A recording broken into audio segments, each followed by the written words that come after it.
Sim racing is huge in Logitech now. We see a lot of people here doing Evo. I think everyone has come away with amazing impressions from Evo at the show.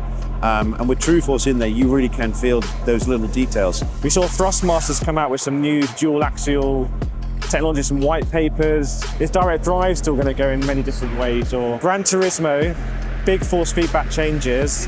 I don't know for sure, but I think what Polyphony have tried to do is make the cars feel... Hopefully going to be answering a lot of your questions about Logitech, G Pro, TrueForce. We've got the main man here, Rich. You head up simulation at Logitech, as I understand it, basically. You've got an incredible team. Just tell me, first of all, like the story behind the G Pro, like expanding Logitech sort of up into that direct drive and that more premium space. What was the inspiration? What was the passion? Well, I mean, we knew we had to do it, right? I mean, it was... A lot of people are asking, why are you still down at the entry level? That's all you ever do. But also because we work very closely with a lot of pros. They wanted a wheel that they really wanted to use, right, at home. So that was the real reason for it. We needed to have a high-end direct drive wheel that people would be really happy to use at home. And that's where it started. First started working on it back in 2017. Okay. It was a big old project. So 2017 comes out in 22 or 21? 22, yeah. 22. So a big project comes out with you can only have one wheel, obviously with a quick release, quite a nice quick release. What was the feeling behind we want to have different rims and then eventually, very recently, coming out with this hub system? What was the kind of lineage and the... We've seen a lot of people, especially with the G29, G923, people like MVH Studios and A-Slith, they do the mods for the wheels. And that's great, we don't mind that. But one issue we do have is that people all had to disassemble the wheel, right? And it's like, no, we don't want to do that. So the hub, the whole idea is that if you just want to change the shape of the wheel, you get the same button layouts, all the muscle memories there. You don't have to relearn a button layout every time you change a wheel. But that fully supports everyone else wanting to just make their own steering wheels. And it's already happened. A-Slith have got a Formula One wheel. We've got the partnership with Momo making their wheels. Even MPI, they've also just released some new wheels as well that will attach onto it. So you've got Momo, obviously, like really high, people know the brand and the quality. If there's like a boutique kind of manufacturer, do they need to get in touch with you to get sort of like 3D files, or how does that work? Or they just... They can get in touch with us, absolutely. We'll send them the layouts if they want to do that. That's not a problem. Yeah. Well, I've got to ask you about RS track and also same form factor. I don't know if it will come off. So I've had some heat on this online because I was like, it doesn't look like every GT wheel. And obviously there are GT wheels like this, but why the decision to go for this shaped GT wheel without the top? It's, to be honest, a little bit different. You want to stand out. Okay. That is genuinely a reason to do it. But it is also a real steering wheel shape, right? I mean, this is based on a shape that Momo already had in their range. And it's not the only ones. There are other people who are producing it. Yeah. And the reality is that when you are just keeping that button layout all in the center, then you kind of don't need that bit that comes back into the middle, right? On the top. You've got the rev bar, I guess, here. And you got the rev bar there. But yeah, it's a point of differentiation. We wanted something that was stood out and was different, but was still comfortable. You still get the control. You still got, at the back of the wheel, this hump that comes out that really fits into your hand nicely. Yeah. It's and even down here, these little kickouts on the heel. Yeah. They just, when you're in a corner, a real tight hairpin, you've got that you can bring the heel of your hand back with. It really, really helps. You think about optics and visibility, because we're on a sim. You see a lot of people here doing Evo, and they're in the camera view where you've got like a dash in front of you, and if you've got a big steering wheel like this one, it obscures the dash, whereas this doesn't. Was that an aha moment, or was it something you thought about? It was always something we wanted to do. It's like, okay, because you have it, people at the start, I've got this wheel in the way and it's obscuring what's on screen. Okay, let's just get rid of it, remove that, clear your view. Any other, I can see there's no clutch paddles. Is that just to keep it simple, or? Yeah, it's an element of simplicity. It's also, we analyze the data. We look at what people are doing with the wheels. So G-Hub can track that. It can see what everyone's doing with their settings, what they're using things for, and if they're actually using. How many people I'm crashing into, and all those kind of things, right? Yeah. Okay, and then let's talk about the round wheels as well then, I guess. So I've been using the original G Pro wheel for 2 years now, and it looks flawless. This kind of design styling with like the grey aluminium, it's brushed. Again, is that like a real? What was the reason for doing that? I think a lot of wheels are like very black and dark, and there's a little bit sheen. So Well, it's interesting because we kind of changed. If you look back to the G25, that was it was stainless steel, right? Very, very bright. And then as we've come through, we've gone more towards that dark aesthetic. So the G923 was black all over, just really, really black. And then with the Pro stuff, again, you want to find a way to indicate that maybe this is a more premium product. Yeah. And that slight bluish tint that you've got going on in there, it's a little nod to the blue that we always use with Logitech. And again, of course, you've got the little sparks of blue on the dials as well. And there's all these little tints and hints that the designers love to throw in there that just elevate the overall look and appearance of the product. Okay, speaking of the little blue, you talk about True Force. I feel like blue is the colour for True Force, right? You know, I'm often playing games like Gran Turismo, that's in a weird space right now with force feedback, or Forza's just implemented it, iRacing. How would you explain True Force to people? Because for me, it's not a gimmick, but it has a name and people might think it's a gimmick. It's giving more detail, but from a technical perspective, what addition is it giving over just standard force feedback? So it's actually comprised of two elements. So the one that everyone talks about is the vibrotactile side of things. That's what we call it, vibrotactile. And there's all those higher frequency higher frequency sensations that you get from various things. Over curbs and things. But like it can be anything. It can be road surface, tire noise, curbs, engine note, all those extra details. Now, the thing that often people will say to us is, you don't feel those things through a real steering wheel. You do. You genuinely do.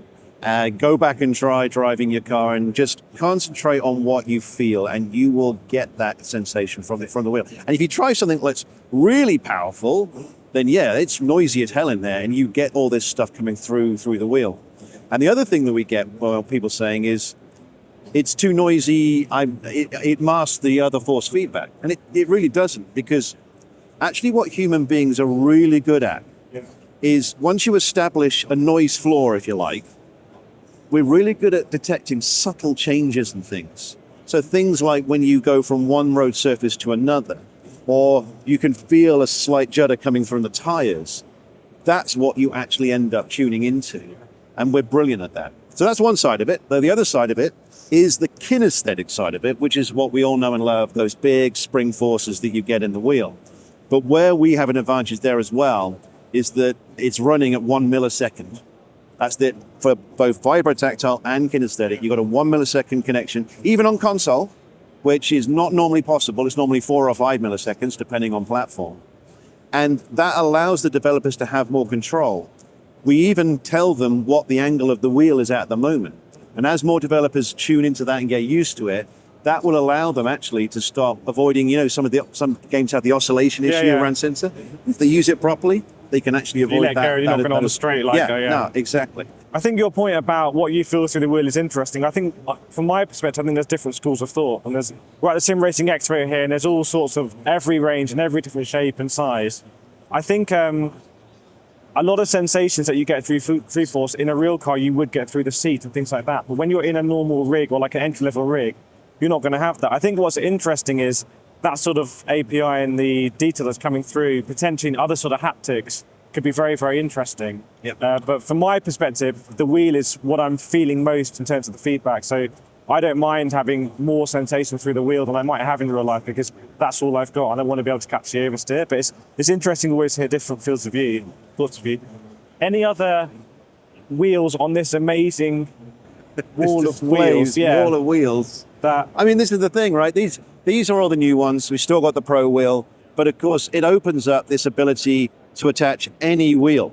If you use the QR adapter, then you can attach any wheel you like, as long as it's using a 70mm bolt pattern like this, or supports 50.8 mil. But it also means that some of the other great wheels that you've got here at the show, all those wonderful, all singing, all dancing wheels, as long as they're a USB device in their own right, then you can attach them using this as well, and use that on the Pro wheel base. So I've actually bought 2 of these quick releases, and I'm going to be trying to meet your challenge and attaching all sort of weird stuff to the Logitech. And I think it's going to look visually very shocking, like, because you just talked about G29, like the first thing we said here is like, people are like, why are you not going into this sort of pro level? Now the possibilities are kind of unlimited, so we'll see if it just works. That's what we wanted to, and people are already doing it. Yeah. We, internally, there were a few people who were a bit doubtful about this. And I said, no, look, this is going to work. It's a bit of cross-branding and stuff like that. I think that might be why they're a bit reticent. But honestly, it doesn't hurt us. People want to have fun and just do their own thing. They want to customize. Yeah. It's so many people in sim racing just love to do that. And just opening up that ability to do it, it's so important. No, I'm very excited about that. I'm really seeing what the, now called the DD11, right, but the G Pro wheel, what it can do with different size wheels, like massive wheels or, you know, really like very specific Formula wheels, because we don't have a Formula wheel from Logitech. But at the moment, okay. But right now you can actually put a Formula wheel on. Anything like looking forward, you know, 5 years, people who are thinking now, what wheelbase should they get? Should they get some of these incredible brands? Should they get a Logitech? What's the kind of support going to be? What's the vision? Is this like a one and done, or are you going to be continuing to? No, sim racing is huge in Logitech now. Everyone's really understanding how important this part of the gaming business is. Obviously, you know, everyone knows us for mice and keyboards and headsets and everything else that we do. But equally, we've been making wheels now for 25 years. And we are so many people's first wheel. And we now want to make sure that when they then want to step up again and do something more powerful, more smoother, I guess, whatever you want to say, we then have options in that range that people can upgrade to. All right, Rich, we're going to finish with some quick fire questions that I know the community like really want to know the answers to, or just see what you think. H pattern shifter? Wow. Wouldn't be a good idea, right? Yeah. Okay. So on the radar, more Newton meter in a G Pro, going up to 20 or something like that? That's a possibility. Yeah, there's a few options we have there potentially.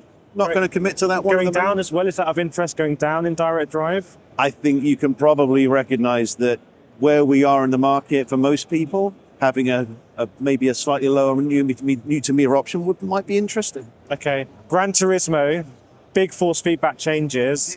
A lot of people were really genuinely loving their setup before. Now it's changed. Any advice, recommendations on settings so people can tweak it? I think, people see me online all the time with the recommendations on this.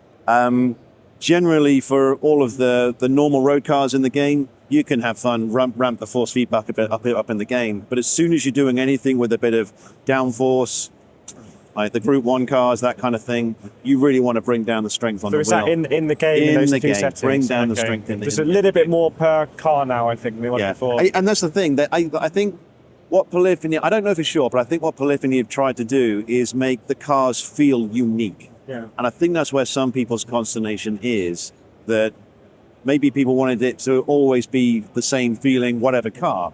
But that's not how Polyphony want to do things. They want every car to actually have its own characteristics. They love cars, right? So I think getting a bit off topic, maybe, but I think if you were able to share tuning sheets and share setups, then you might be able to go and say, right, I want to download a tuning sheet for this. But that's a different way of doing it. Speaking of where you can share tuning sheets, we know Logitech has a great relationship with Forza, doing the G Challenge. I've done a lot of that.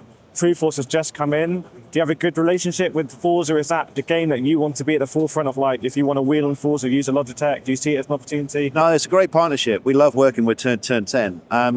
They've been trying to work on True Force for a long time. There were a few things on both sides that was preventing it, just some tech issues. But once they finally got the chance to actually do it, and it's all opened up now, it's really interesting. Quite often, because you really need to have someone from physics, someone from input, and someone from audio involved when you're doing this on the game development side.